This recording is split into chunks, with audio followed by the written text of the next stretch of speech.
নমস্কার দর্শক বন্ধু, আশা করি সবাই ভালো থাকবেন, ভালো আছেন ঈশ্বরের কৃপা।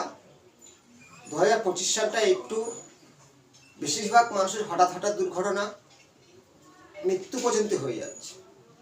নিজেকে একটু খেয়াল রাখার নিজের চেষ্টা।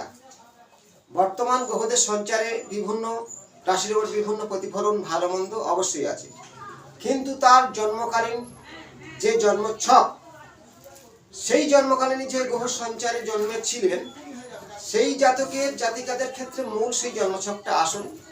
সেইখান থেকে গ্রহদের সঞ্চারে বর্তমান কিছু কিছু রাশির ক্ষেত্রে ভালো, কিছু কিছু খারাপ, এই ধরনের পয়সা ঘটতে পারে। এবার গ্রহদের সঞ্চার নিয়ে আমি অনেক কটা ভিডিও দিয়েছি। আজ সেই সম্পর্কে কিছু খারাপ যোগে জন্ম হলে, খারাপ বলতে কিছু নয়, আবার খারাপ কিছু কিছু নেগেটিভ যোগ আছে, কিছু কিছু ভালো যোগ আছে। যেমন গজকেশরী মানে চন্দ্র বৃহস্পতি, এই ধরনের যোগগুলো খুবই ভালো।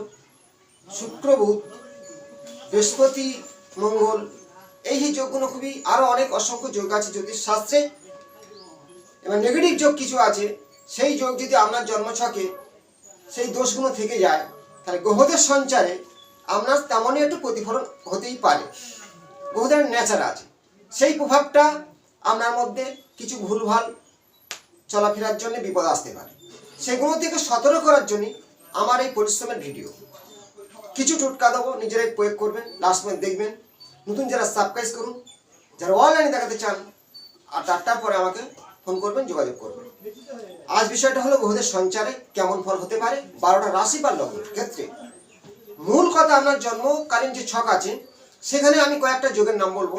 যদি থেকে যায় আপনার চাপ, মানসিক কষ্ট বাড়তে চলেছে এই গ্রহদের সঞ্চারে। দেখুন, প্রথম বৃহস্পতি ও রাহু যদি আপনার জন্মছকে যুক্ত থাকে তাকে বলা হয় গুরু চণ্ডাল দোষ। বৃহস্পতি রাহু, প্রথমে এটা দেখুন। শুক্র কেতু জলস্তর, বৃহস্পতি রাহু, শুক্র কেতু, চন্দ্র শনি ছন্ন ছাড়া 20, রবি শনি, রবি শনি 20 যোগ, রবি ও শনি 20 যোগ, মঙ্গল শনি, শনি মঙ্গল, মঙ্গল রাহু, মানে এগুলোকে অঙ্গার মানে রাগ সৃষ্টি করা, অঙ্গার যোগ, শনি কেতু সাধু সর্প, শনি কেতু সাধু সর্প বা রাহু, শুক্র রবি, শুক্র রবি শুক্র দারিদ্রতা, এবং শুক্র ও বৃহস্পতি এই দুটো গুরু, গুরু যোগ। এই যে কিছু নেগেটিভ যোগের কথা বললাম, বৃহস্পতি বিপরীত, শুক্র শুক্র বিপরীত, একসঙ্গে দুজন আছে। শনির সাথে আছে রবি, দুজন দুজনের বিপরীত, কেতু শুক্র দুজন দুজনের বিপরীত, এবং চন্দ্র শনি মারাত্মক। আমি অনেক ভিডিওতে বলেছি, জানিয়েছি, শনি চন্দ্র আপনার জীবনে মারাত্মক একটা ভয়ঙ্কর বিপদ। যদি আপনার 6, 8, 12 ভাবে থাকে। এবার শনিচন্দ্র শনি রবি খুব মারাত্মক গুরুত্বপূর্ণ এই নেগেটিভ। যদি আপনার জন্মছকে জন্মকালীন এই যোগগুলো থাকে, বা বৃহস্পতির সাথে রাহু বা কেতু, কিন্তু বৃহস্পতির সাথে কেতু একটা ভালো ফল দেয় যদি ঘর ভালো হিসাবে, মানে কেতু বৃহস্পতি যদি সহযোগ করে, টেকনিক্যালের বুদ্ধিভাব আসতেই পারে। কিন্তু রাহু বৃহস্পতি আপনার জীবনে প্রচুর নেগেটিভ দেয়। শুক্র রাহু, কিন্তু শুক্র শনি ভালো ফল দেয়। আমি যে নেগেটিভ এই যে যোগগুলো দেখে লিখেছি বোর্ডের মাধ্যমে, আপনারা ভালোভাবে এগুলোকে নোট করতে পারেন। শনি ও চন্দ্র, রবি রাহু, শুক্র কেতু, বৃহস্পতি রাহু, রবি শনি, মঙ্গল রাহু, শনি কেতু, শুক্র রাহু, শুক্র রবি, শুক্র রাহু। এই যে রবি শুক্র দারিদ্রতা বলা হয়, অবশ্যই হয় ডিগ্রিগত মান অনুযায়ী। যেমন একটা গ্রহ 30, 3 × 36, 360, তাহলে প্রত্যেকে 30 ডিগ্রি করে। প্রতিটা গ্রহের ক্ষেত্রে আমার অভিজ্ঞতা অনুযায়ী 10 থেকে 12 ডিগ্রি পূর্ণ শক্তি বলা হয়, 0 থেকে 6 বালক, 88 পর থেকে মৃত বা বুড়ো, সেই অনুযায়ী ফলদান করে থাকে। এবার কাছাকাছি যে সংযোগ, সেই সম্পর্কে বুঝাবো। এই কুণ্ডলীটা আমি একটা সঞ্চার, গ্রহদের যে ট্রানজিট সঞ্চার হয়, এখন বর্তমান কোন গ্রহ কোথায় আছে। বর্তমান যখন যেমন চন্দ্রের দুই পাশে শনি সাড়ে চলে, মানে চন্দ্র সে রাশি হবে, আগে ও পিছনে শনি সাড়ে বলা হয়। তেমন কুম্ভ রাশি, মীন রাশি ও মেষ রাশি পূর্ণ সাড়ে চলছে। এখানে মেষ রাশিদের চাপ এবং কুম্ভ রাশির চাপ, মীন রাশিদের আরো বেশি চাপ। শনি আছে। এইবার শনি কি দেয়? আপনার যদি জীবনে কুকর্মের ফল দান করে থাকে, চুরি, চিটিংবাজি, 2 নম্বরি, টাকা নেওয়া, সম্পত্তি কেড়ে নেওয়া, এই সঞ্চারে আপনার দশা মহাদশায় ফল দান করবে। মূল কথা হলো আমার এই কর্কট রাশি বা আমার ধনু রাশি আমার বিরাট কিছু ভালো হবে খারাপ হবে এরকম কোনো ব্যাপারটা নয়। কর্মের ওপরে আমার জন্মের যে ছক তার উপর নির্ভর করবে। বর্তমান 3টা সাড়ে চলছে। সাড়ে চলাকালীন কারোর বিয়ে হচ্ছে, উন্নতি হচ্ছে, শিক্ষা বাড়তেছে, কারোর ক্ষেত্রে খুব টাফ। কিন্তু শনি সাড়ে খারাপ হয় 2.5 বছর। এটা একটা শনি মানে কি? ধীর গতি, স্লো করা, সবকিছু লেট করে দেওয়া। এই সম্পর্কে অবশ্যই আপনার সতর্ক থাকতে হবে। কুম্ভ, মীন ও মেষ, আমি একটা ডিগ্রি সম্পর্কে জানাবো। দেখো, ধরা যাক এটা মেষ, এটা হলো কর্কট। কর্কট রাশি বা লগ্ন হতে পারে, চন্দ্র থেকে বা লগ্ন থেকে আপনি কাউন্ট করতে পারেন। তাহলে লগ্ন ধরা যাক বা রাশি ধরা যাক। রাশির দ্বিতীয় ঘর কি? দ্বিতীয় ঘর আমাদের বিচার করা হয় শুধু অর্থ নয়, খুব সুন্দর কথা বলা, বাক্য, কিছুটা তার বন্ধুদের কানেকশন এবং বিবাহ জীবনের কানেকশন, প্রেমের কানেকশন, দ্বিতীয় ঘর থেকে কানেকশনটা আসে। অর্থ হচ্ছে কি সবচেয়ে মূল কথা, আর কথা বলা, বাক্য। তাহলে কর্কটের দ্বিতীয় ঘরে কেতু আছে, কেতু যার মুন্ডু নেই। তাহলে ভুলভাল কথা বললে আপনার জীবনে শত্রু বাড়তে পারে। কারণটা এটাই, কেতু আমার সব শত্রু তা নয়। কেতু দ্বিতীয় ঘরে আছে, রাশি বা লগ্নের দ্বিতীয় ঘরে, কর্কট রাশি বা লগ্নের জাতকের কথা বলছি, বা যে কোনো রাশি লগ্ন হোক, দ্বিতীয় ঘরে কেতু। বাক্যকে সাবধানে বলা উচিত। এমন কোনো কথা ভুল বললেন যে আপনার শত্রু বৃদ্ধি হলো, কেউ বাড়ি তৈরি করছে তার উপর হিংসা করা হলো, আপনার জীবনে সেই নেগেটিভটা আসবেই, রাহুর নেগেটিভ আসবে। এবার দ্বিতীয় ঘরে মঙ্গল ধরো প্রবেশ করছে এখন 0 ডিগ্রি। তাহলে মঙ্গল অনেকটা দূরত্ব কেতু থেকে। যখন মঙ্গলের ডিগ্রিটা আসবে 14 বা 12, তখন কেতু কাছাকাছি হবে। তখন আপনার জীবনে সেই মঙ্গল এমন কিছু বেশি দিন 42 দিন বা 45 দিন আপনার জীবনে, সেই 45 দিন নয় 15 দিন থেকে 16 দিন পর্যন্ত আপনার জীবনে একটা টাপ যাবে মঙ্গল কেতু দশায়। মানে আমরা যদি ওই দশায় থাকি বা মঙ্গল কেতু আপনার জন্ম ছকে আছে, তাহলে আপনার মঙ্গল কেতু এখানে কর্কট লগ্ন রাশির ক্ষেত্রে দ্বিতীয় ঘর পাচ্ছে মঙ্গল আর কেতু। বর্তমান সঞ্চারিত মঙ্গল কেতু একত্রে, মঙ্গল এখন 0, কেতু যুক্ত। যদি মঙ্গল আজ শুক্রবার এখন প্রবেশ করবে, তাহলে সেখানে কেতু যুক্ত হলে কর্কট রাশি লগ্নের ক্ষেত্রে কথাবার্তা বলার সময় খুব সাবধানে, শত্রুবিদ্ধ হতে পারে, পুরাতন শত্রু জেগে উঠতে পারে, সাবধানে কিছু কথা বলা উচিত। মঙ্গল দ্বিতীয় ঘরে পরাক্রম, সাহসী, অর্থ সম্পত্তি চেঞ্জ হতে পারে, মানে কেনার দিকে আসতে পারে, বাড়ি কিছু করতে পারে। কিন্তু কেতু আছে, সাবধান, কোনো জিনিস ভাঙচুর করার আগে ভাবতে হবে।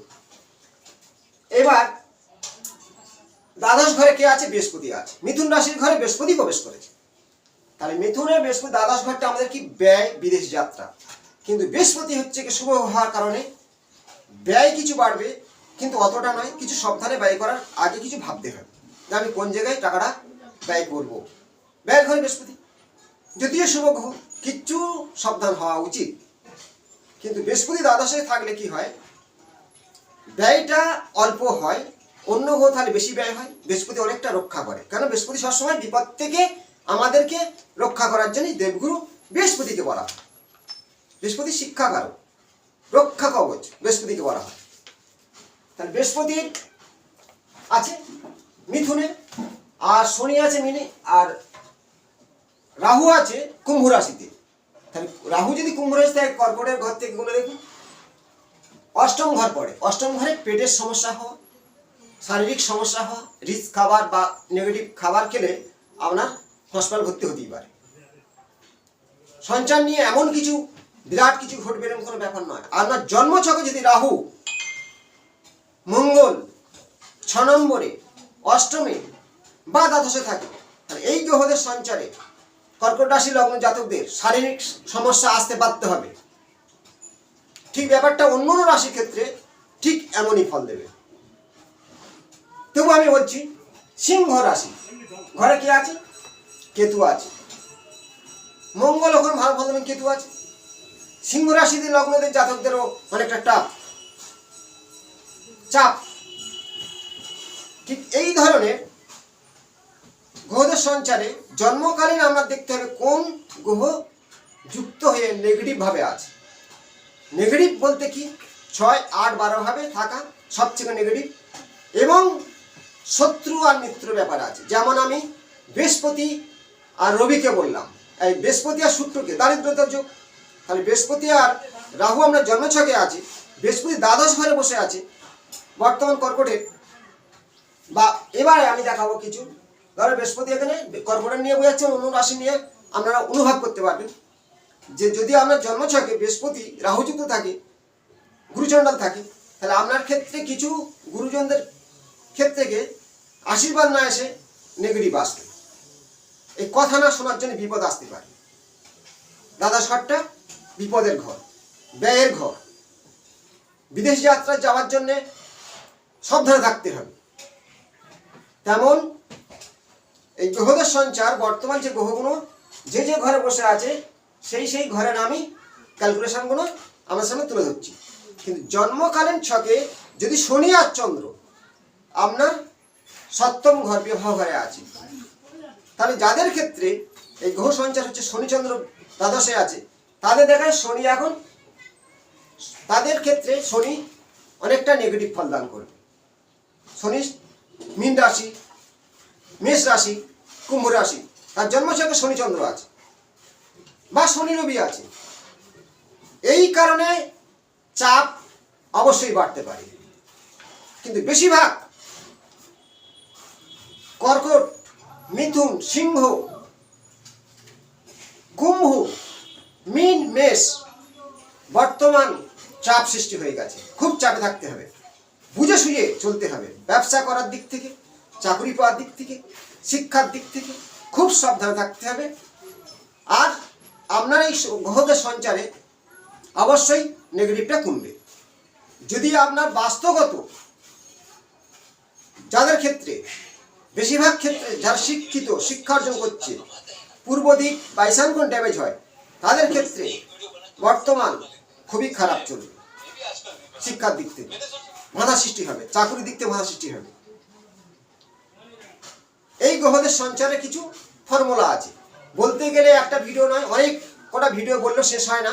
গ্রহদের সঞ্চারের কিছু কিছু ফল, কিন্তু সঞ্চারের মেন কারকতা হলো আপনার জন্মকালীন যে ছক আছে তার উপর নির্ভর করবে গ্রহদের সঞ্চারে কতটা ফল দেবে। যেমন রাহু একাদশ ঘর কার? মেষ রাশি থেকে। একাদশ ঘরে রাহু ভালো ফল দেয়, কিন্তু রাহু কোথায় আছে তার জন্মছকে দেখতে হবে। মিথুন রাশিতে আছে, খুব ভালো। তুলা রাশিতে আছে, রাহু লগ্ন থেকে 6 নম্বর ঘরে আছে, কুম্ভ রাশির ঘরে আছে, তাহলে আপনার জীবনে কিছু ফটকা টাকা, ফটকার জিনিস পেতে পারে। সবার ক্ষেত্রে তো নয়, সব রাশির ক্ষেত্রে তো নয়। রাহু সঞ্চার করেছে কুম্ভ রাশির ঘরে, ওখানটায় অবশ্যই রাহু কিছু ভালো ফল আছে, খারাপও আছে। এই গ্রহদের সঞ্চারে কিছু ফর্মুলা, কিন্তু মূল কথা আরেকবার ভালো করে আমি দেখাই। বৃহস্পতি রাহু যুক্ত গুরুচণ্ডাল দোষ থাকতে পারে, শনি চন্দ্র যুক্ত 20 বা শনি রবি 20, শনি মঙ্গল, রবি শুক্র, শুক্র কেতু, মঙ্গল শুক্র, এই যে দোষের ফর্মুলাগুলো যদি আপনার জন্মছকে থাকে, তাহলে আমাদের এই গ্রহদের সঞ্চারে রাহু, শনি, বৃহস্পতি তিনটে গ্রহের মূল কারণ সঞ্চারে বিচার করা হয়। কারণ বৃহস্পতি হচ্ছে কি পূর্ণ 1 বছর, রাহু 1.5 বছর, শনি 2.5 বছর, বাদ বাকি গ্রহরা চন্দ্র তো 2.5 দিন পরে পাল্টি করে, রবি 1 মাস পরে পাল্টি করে। তাহলে মূল হচ্ছে আমাদের শনি, সে আপনার ভাবপতি হয়ে কোথায় আছে। যেমন কর্কটের ভাগ্যের ঘর হচ্ছে কি শনি বসে আছে 9 নম্বর ঘরে, তাহলে কর্কট রাশির শনি ভাগ্যের ঘরে বসে, তাহলে খুব খারাপ তা নয়, আর খুব ভালো তা নয়, তার কর্মের ফল অনুযায়ী। জন্মছকে শনি চন্দ্র যদি থাকে অবশ্যই এখন কষ্ট ভুগতে হবে। ঠিক রাহু আর বৃহস্পতি আছে, তাহলে কর্কট রাশির ক্ষেত্রে অষ্টমে রাহু আছে। রাহু বৃহস্পতি জন্ম ছকে থাকলে শারীরিক কষ্ট, লিভারের রোগ, আশার পর্যন্ত আসতে পারে। খাওয়া দাওয়া খুব সাবধানে করতে হবে, নইলে হসপিটাল ভর্তি হতে হবে। কারণটা ঠিক এই ধরনের। জন্মছকে দ্বিতীয় ঘরে রাহু থাকে বা কেতু থাকে। এখন কর্কট লগ্নে বা রাশির দ্বিতীয় ঘরে কেতু আছে, প্রচুর অর্থ ব্যয় হবে। অর্থকে ব্যয় করার আগে 7 বার ভাবতে হবে। কথা বলার আগে কিছু ভেবে নিতে হবে কি কথা বলবো, কারণ রাহু এখন কেতু আছে, কেতু যার মুন্ডু নেই, সেখানে ভুল কথার জন্য শত্রু বৃদ্ধি হবে। এই গ্রহদের সঞ্চারে এই ধরনের ফলদান করে থাকে। যদি আপনার খুব সমস্যা হচ্ছে, খুব চাপে পড়ে গেছেন, আপনার জন্মছকের চন্দ্রের পাশে কেউ নেই, মানসিক চাপ কষ্ট বাড়বে। বা শনির দৃষ্টি পড়ছে, শনি আপনার ঠিক সঞ্চারে এখন ধরা যাক এই যে 3টে রাশির উপর চলছে, মানে বর্তমান 7.5, তাদের কমন্দন্ত থাকলে তাদের মানসিক চাপ কষ্ট বাড়বে। সেই ধরনের সঞ্চারে ফলগুলো দিয়ে থাকে। একটি ভালো ফর্মুলা জানাচ্ছি, আমি জানাচ্ছি, যথেষ্টভাবে সেই প্রতিক্রিয়াটা আপনারা করতে পারেন। বাড়িতে কিছু শুভ প্রাপ্তি হবে। শুভ প্রাপ্তি হবে মানে কি, আপনার খুব মানসিক চাপ, মানসিক কষ্ট ভুগছেন, যে কোনো কাজে হাত দিচ্ছেন, সেই কাজ কিছুতেই হচ্ছে না, তার জন্যে অবশ্যই এই ক্রিয়াটা করতে পারেন। বেশি পয়সা লাগবে না, অল্প পয়সায় ক্রিয়া করবেন। কি করবেন, বাড়িতে রাখার জন্য বাড়িতে রেখে দেবেন, শুধু এনে রেখে দেবেন একটু কিনে। হাতের ভোর একটা দক্ষিণা শঙ্খ, হাত মাপে বড় শঙ্খ, রূপো দিয়ে বাঁধতে পারেন, সোনা দিয়ে তার মুখটা বাঁধে দিতে পারেন। বাড়িতে আপনার ঠাকুর মন্দিরে দক্ষিণা শঙ্খ রেখে দিন, আপনার মানসিক চাপ, কষ্ট বা রোগ শোক ব্যাধি থেকে দূর হয়ে যাবে। এইটাই করে দেখুন, এই ক্রিয়াটা করুন, ভালো থাকবেন। পরবর্তী অংশে নতুন কোনো তথ্য নিয়ে আসবো। নমস্কার।